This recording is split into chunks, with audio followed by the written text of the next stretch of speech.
A very good afternoon to all. Today I'll be speaking regarding the long-term antithyroid drug, that is ATD therapy, a viable option for thyrotoxicosis. Today the highlight of my presentation will surface on the following aspects. I'll be speaking regarding Graves' disease and the ATD therapy, the current situation. I'll also speak on the scope of the long-term ATD therapy in patients with Graves' disease as well as patients with toxic MNG, and I shall conclude the session with the take-home message. So, as we all know, what is Graves' disease? Graves' disease is an autoimmune disease, a disease which is occur as a result of production of autoantibodies to TSH receptors, and the autoantibody bind to the TSH receptors and causes hyperthyroidism. And there is no specific cure for the same, though various modalities of treatment like antithyroid drug surgery as well as radioactive iodine ablation has been used. So I will start the session with what is known about antithyroid drugs and Graves' disease so far. Okay, these are the current indications of ATD treatment in Graves' disease as per the 2016 ATA guidelines. Patients who are highly likelihood of remission, that is patients who have a mild disease, a patient who has a small goiter, who has a negative TSH receptor antibody with a gender predilection to women are more a chance of having remission are the first indication for ATD.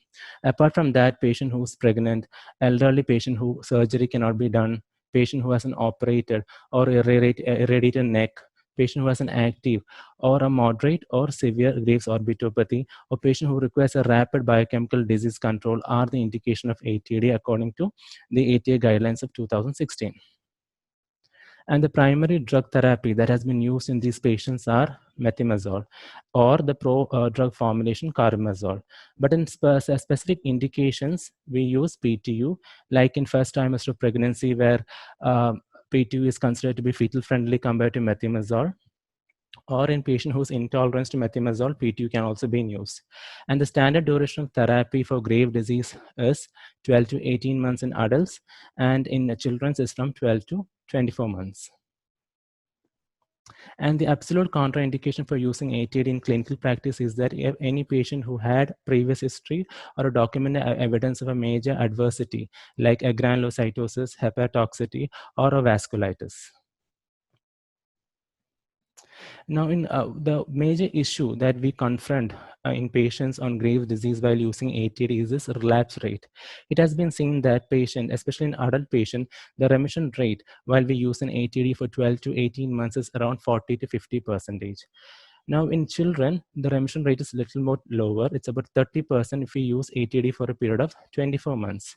And if an individual who goes into a relapse after a course of antithyroid drug, the alternative modality that can be chosen in this patient are radioactive iodine or surgery, or a new concept which has gained popularity in the last 1 decade is something called as a long-term ATD therapy. And this will be the substance of my presentation today. So what is the definition of a long-term ATD? A long-term ATD therapy is defined as continuation of ATD, antithyroid drugs, for more than a period of 18 months as per the ATA guidelines, or more than 24 months by certain experts. In either way, continuation of ATD for more than 18 to 24 months duration can be considered as a long-term ATD therapy. Now, what was the early concept of long-term ATD therapy? It has been seen in the guidelines that long-term ATD therapy was not effective beyond 18 months. And this concept actually has stemmed from the a review analysis which was published in 2005 in European guidelines, European Journal of Endocrinology, which has compared the efficacy between the block and replacement therapy versus the titration regimen for patients with Graves' disease. So in a sub-analysis, they found that when they compared two group of patients, that is patients who had antithyroid drugs taking for more than 18 months and patients who were taking within 18 months, they found that the remission rates were not significantly different. stating that there is no point in giving ATD for more than 18 months of duration in grave disease. But this study had a limited evidence because the sample size was small because of the wider confidence interval. But thereafter, many authors have come with their studies regarding long-term therapy with ATD, which has found to be significant higher in remission rate compared to people who take for a period of the conventional therapy of 18 months, which I'll be dealing with the subsequent slides. So when we say the viability of a viability of a drug revolves around two concepts. One is on the desirable effects that drugs showcase into an human individual, and on the other side, the patient around the drugs effects. That's the adversity that the patient can have through. So a minimal adversity and a maximal desirable effect is what marks the viability of a drug. Similarly, the viability of a long-term therapy with ATD in thyrotoxicosis is mainly through the desirable effects that we need is the remission, and to have a minimal adversity, that is the undesirable effects. So let's see what are the remission rates in patient who's on long-term ATD. So we'll see the studies on the remission rate on long-term ATD, low-dose ATD in Graves' disease patients. So the first study is a Japanese study, which is a retrospective study done in adults of 107 patients with Graves' disease. All these patients received the conventional therapy for a period of 18 months, conventional therapy of ATD, that is medical treatment for 18 months. And thereafter, they were given a small maintenance dose of 5 mg methimazole or P2 for 50 milligram for a variable period of time. And they were followed up. Okay, so what we see right now screen right now is a bar diagram. The bar diagram showing a remission rate in the y-axis. In the x-axis, we can see that MMDT is the minimal maintenance dose therapy given during the long phase therapy for Graves patients. So they have divided the patient into 4 groups. That is a group having less than 6-month duration, long-term ATD. Some patient has gone for 7 to 12 months, other few from 13 to 18 months, and the longest therapy was more than 19 months. So from the graph, it is evident that the longer the duration of the minimal maintenance therapy dose, that is a patient who had received more than 19 months had a higher remission as high as 92.3% versus patient who received a minimal dose of ATD therapy for a longer duration of 6 months, which was found to be significant. Also, in patients who had a TRAb value at the end of the therapy, if the TRAb value were higher, they had more significant chance of relapses. So the study concluded by stating that if we continue a long-term therapy for more than 19 months or at least for more than 6 months, the chance of remission is higher, as high as 90%, and TRAb, that is trace resistant antibody, will become a surrogate marker whether to continue the treatment or not during the minimal duration dose therapy. Well, the second study is an Italian study which had compared a patient with a grave disease who had achieved a euthyroidism by giving a conventional treatment protocol of 15 months versus patient of Graves therapy who continued in a low dose of methimazole 2.5 to 5 milligram for a variable period of time, and they calculated the remission rates as well as a risk factor for relapses. And they found that patients who were continuing low doses, long-term therapy with methimazole for around 5 years, the remission rate were 65% compared to those patients with conventional therapy had a remission rate of 40%. And the relapse determinants were the age of the patient. That is, has been seen that patients who were having age more than 35 had a better remission compared to people between 19 to 34 years of age. And a TRAb value of 3 times upper limit at the end of the treatment were also determining factor for the relapse rate. So from adult, we'll move on to the pediatric. It has similar studies has been also there in pediatric background. This study was published from France and JCM in 2016, where they have given long-term therapy with carbimazole in pediatric patient, that is patient less than 18 years of age. The long-term therapy was for about 18 months, and they estimated that patients, the children who received a long-term therapy with carbimazole, the chance of remission rate were 20, 35, 45, and as high as 50% in 4, 6, 8, and 10 years. It has to be understood that adults who receive the standard conventional therapy will have a remission of 40 to 50%, and our adult study has shown that long-term therapy, we can go I has 60 to 90%, and for children from 30% in conventional therapy to as high as 50% in the long-term ATD therapy. Now, this was the latest review analysis, which is published in the Thyroid Journal by Azizi et al., where he compared six major articles in his meta-analysis. What we see down in the slide is actually the forest plot graph of all the six article analysis and the overall p-value. What was the conclusion of the review analysis was that the remission rate of patients taking long-term ATD was 19 and 15% in adult and pediatric Graves' disease, and the long-term ATD remission rate was 60% in adult and 50% in pediatric background if you continue the low dose methemas for a period of 5 years. And the meta-regression showed that smoking in adult was a significant factor which can lower the remission rates. So as we all know that the strongest opponent of a medical therapy is a radioactive iodine therapy. So we also learned that whether there was any comparison study comparing the long-term methemas therapy versus patient with an radioactive iodine therapy in Graves' disease.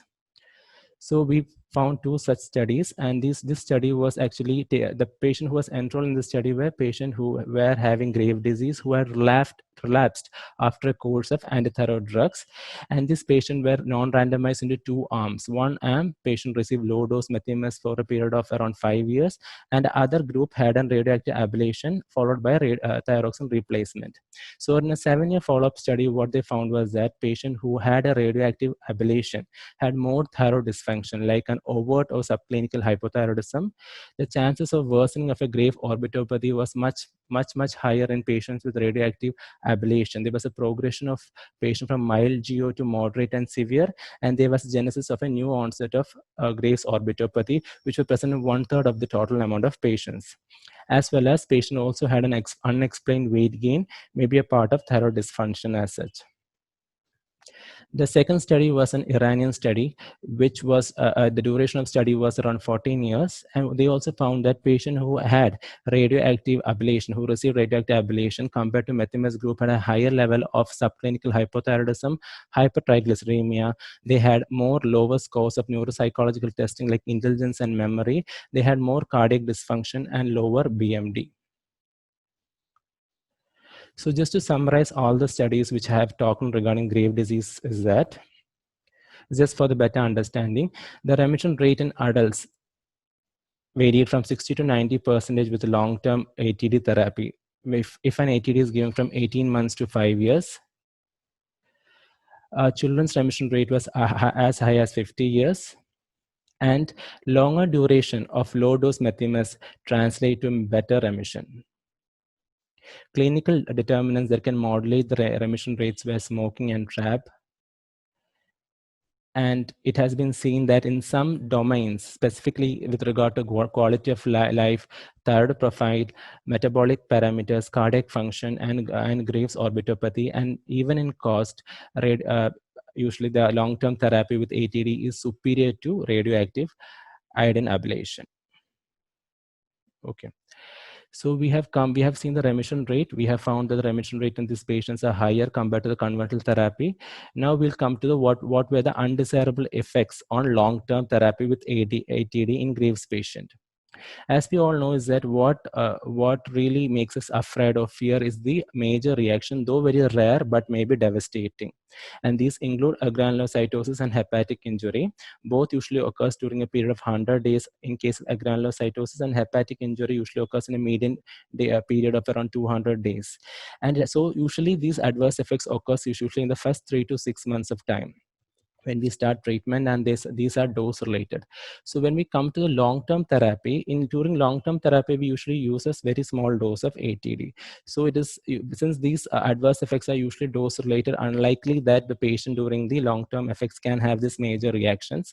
So that is unlikely, and usually the long-term therapy is usually after 18 months of conventional therapy, and most of these occur in the first 3 to 6 months. So very unlikely that undesirable side effects theoretically can occur in patient with long-term follow-up therapy with ATD. Only exception is vasculitis. The vasculitis is a adverse effects, a major reaction which usually occurs with PTU, and they can occur at any point of time from the first day of treatment till the last day. So vasculitis is the only reaction which may not be based on the dose as well as on the time of institution. So the side effects in long-term therapy in adults and pediatrics has shown that the chances of adversity, the major adversities are very less, as low as 0.5 percentage. There were only 2 cases of adversity that occurred, and both were cytopenia, which contained by reducing the dose or stopping the drug. And there were no death rates occurred in any of the patients during the long-term therapy with ATD. Minor reactions like allergic reaction occurred in 10% of the patient, and this wane off by stopping the drug. Now, regarding toxic MNG, as we all know that toxic MNG, the treatment modality, definite treatment is mainly a radioactive ablation or by using or doing a total thyroidectomy. But the role of long-term ATD as per the guidelines is that it can be used in patient who's not fit for either for ablative therapy or surgery. So we went to see whether there was any studies comparing the same, but we could only get one study, which was a study done in adults. There was no pediatric study which compared the long-term ATD versus radioactive iodine in treatment of toxic multinodular goiter, which was published in 2019. The study was a randomized parallel trial of 130 consecutive patients with multinodular goiter, age less than 60 years of age. They have compared both groups, patients who receive a methimazole as well as patients who receive radioactive ablation. And they found that patients who were given methimazole for a long period of time, they had a better thyroid function. That means the chances of having a euthyroidism were as high as 92.6%. Where you compare to the radioactive ablation group, they had a swing between hypo and hypothyroidism. Hypothyroidism is because they are rendered hypothyroidism for lifelong, and hypothyroidism may be a part of the recurrence. And the conclusion of the study was that if we give a long-term low-dose methimazole for a period of 60 to 100 months, they were safe and not inferior to radioactive ablation in patients with toxic MNG. So with this small talk, what I would like to conclude is that if we use a long-term ATD in patients with Graves, they have a very high remission rate compared to the conventional group. They have a low complication rate. This is most amenable for both for adults as well as children. The only confounding factor that is in these patients are basically smoking and TRAB estimation. Both can confound. So both are actually predictable markers. Smoking, we can ask the patient to stop smoking, and TRAB estimation can be done at regular period of time. And it is also superior to radioactive ablation in Graves' disease in certain domain, as explained. And in patient in toxic MNG also, it is considered to be non-inferior to radioactive iodine ablation. Hence, I would like to say is that long-term ATD therapy is definitely a viable option in patients with both Graves' disease as well as with toxic MNG and adenoma, and hence can be used as a third modality of treatment in patients with Graves' disease. Okay, at this point of time, I would like to thank Dr. Matthew Jones, sir, and Providence team for giving me this opportunity, and also Dr. P.K. Jabbar, my HOD, who has given me the support and guidance all through. Thank you.